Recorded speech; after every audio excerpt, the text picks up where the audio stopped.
Warning, the following contains spoilers for Season 2, Episode 7 of Severance, Chikai Bardo.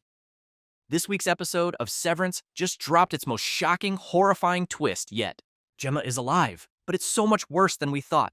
She's not just severed, she's been split into multiple personalities, experimented on like a lab rat, and has no idea her death was faked. And the worst part, Lumon has been watching from the very beginning. But this episode wasn't just about horror. It finally shows us Mark and Gemma's full backstory. We see them falling in love, the little moments that made them inseparable. Turn around and bend over. We also see the heartbreak, the tragic miscarriage that changed everything and unknowingly pulled them into Lumon's grasp. So let's break down the darkest secrets of the season and what this all means for Mark, Gemma, Lumon, and the future of Severance itself.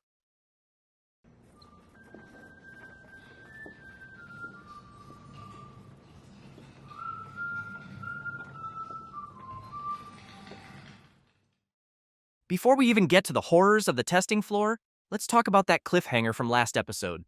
We pick up with Mark, unconscious. He's on the floor, with Devon and Ragabi standing over him.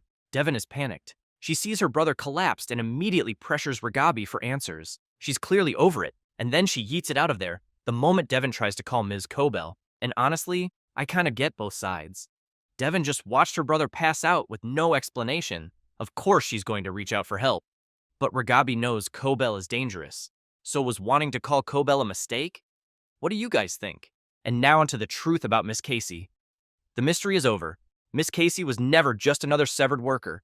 Lumon took her, dragged her deep into their facility, and turned her into a human experiment. On the testing floor, Gemma is actually unsevered. She has full awareness of herself until she steps into one of the many labeled rooms in the white corridors. And that's when Lumon severs her every single day. She's taken from room to room, and every time she crosses a threshold, her mind resets. Lumon isn't just severing her once, they're severing her brain multiple times a day. Her brain's probably more chopped up than Milchick's ego after his performance review. Here is the lunch menu. In the Wellington room, we finally meet the mysterious doctor introduced in the beginning of Episode 5, Dr. Mauer. The doctor is a dentist that performs procedures on Gemma. Not surgery, not torture, just routine, mundane tasks. A checkup here, a cleaning there. At first glance, it all seems harmless. But just think about it. Imagine spending every waking moment at the dentist.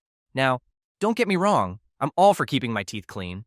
But living in a non-stop loop of drills and cleanings? Yeah, no thanks. And don't get me started on those Christmas cards. Yes, Christmas cards. Later in the episode, we see Gemma being forced to sit in a small room, handwriting Christmas cards over and over again. At first, it just looks tedious, until you realize she's right-handed, but she's using her left hand. Out of all the cruel and unusual things Lumon has been doing, this one might just take the cake. But the real kicker? This guy. The creepy man in the Christmas sweater, the same dude who, for some reason, is weirdly obsessed with Gemma. So, shout out to Severance for officially making Christmas sweaters terrifying for all of us. Watching Gemma get severed into multiple identities like this is easily one of the most gut-wrenching moments of the series. And that brings us to the episode's title. Chikai Bardo. I don't know, it looks like two guys fighting. In Buddhist philosophy, Chikai Bardo is the state of consciousness right after death, a transition between worlds. And that's exactly what's happening to Gemma. She's constantly shifting between identities, trapped in limbo. And just like Mark, she has no idea how deep Lumon's control really goes. This episode finally gives us a glimpse into the beginning of Mark and Gemma's relationship. We get to see them nerd out in the library, and so many little moments that made them click. It's an ant farm. And more importantly, we start to understand how they might have gotten tangled up with Lumon in the first place. Gemma was once pregnant, but suffered a miscarriage. She and Mark sought help at a fertility clinic, which seemed like an innocent decision at the time. But look closer. Did you catch this man in the clinic?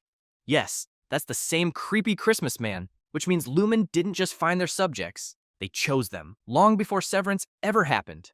They've been watching for years. And if that's true, Lumon's control over its employees is even more terrifying than we thought. So why is Lumon doing this? One theory keeps coming back: eternal life. Lumon might be experimenting with consciousness manipulation to transfer Kier Egan's mind into a new body, a form of reverse reincarnation. And the testing floor? It's not just about severing workers. It's about breaking the limits of identity, pushing the boundaries of the human mind until they can reshape it entirely. But here's the most disturbing part. For most employees, the elevator at Lumon switches them into their innie when they go down. But for Gemma, it's the opposite. When she goes up, she becomes her innie, which means she has never actually left the Lumon building. There is no escape, no home, no real world, just endless shifting consciousnesses controlled by Lumon. And just when it seems like she might break free, Milkshake sends her right back. Come on, Seth, let her go. Do it, Seth! Especially after this episode, we need to see Mark and Gemma reunited. There's one glimmer of hope, though. At the end of the episode, the lighting changes and the atmosphere feels brighter. We even hear birds chirping. It's subtle, but it might signal something major. Mark is finally breaking free from the grief he locked away. So what happens next? Can Mark really save Gemma? Does she even have a true self left?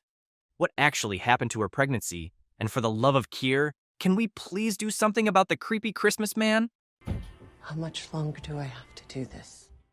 Drop your theories in the comments, because this show just hit a whole new level of insanity. And if you don't want to miss out on more theories and breakdowns on your favorite TV shows, hit like and subscribe. See you all in the next video.